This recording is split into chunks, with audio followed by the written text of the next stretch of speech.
On lui a dit qu'elle serait plus valorisée en Syrie qu'en France, qu'elle était élue pour ça. Ils lui ont dit qu'il était missionné pour sauver le monde, que c'était la révolution et qu'on avait besoin de lui là-bas. Quand ils partent au combat, c'est même pas contre Bachar al-Assad.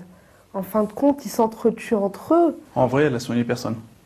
Ils avaient tué tout le monde. Le 2 janvier 2014, j'ai reçu un SMS provenant de Syrie annonçant la mort de mon fils Nicolas à la veille de son anniversaire.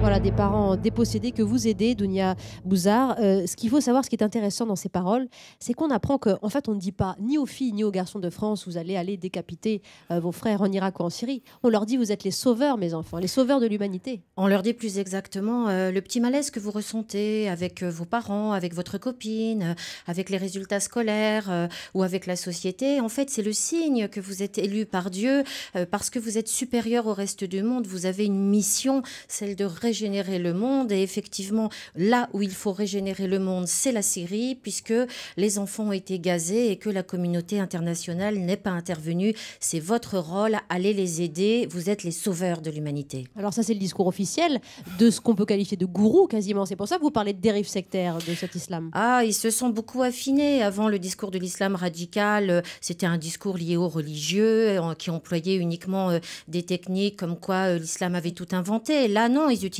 les techniques des dérives sectaires. Ils mettent de la musique envoûtante.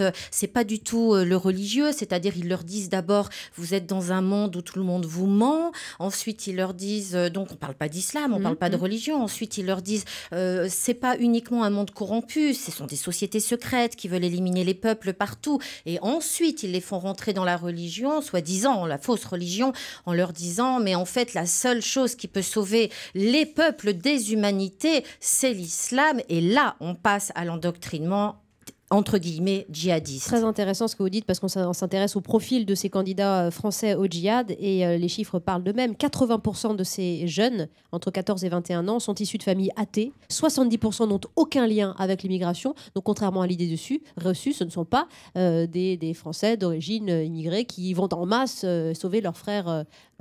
Non, ils ont réussi. Pendant des années, ils atteignaient effectivement des jeunes qui étaient d'abord fragiles, qui avaient perte d'espoir social, qui avaient des problèmes à l'école, qui avaient des problèmes familiaux. Aujourd'hui, ils arrivent à faire basculer n'importe quel jeune. On a des enfants d'enseignants, de docteurs, de médecins qui habitent le 16e arrondissement. Ouais. Par contre...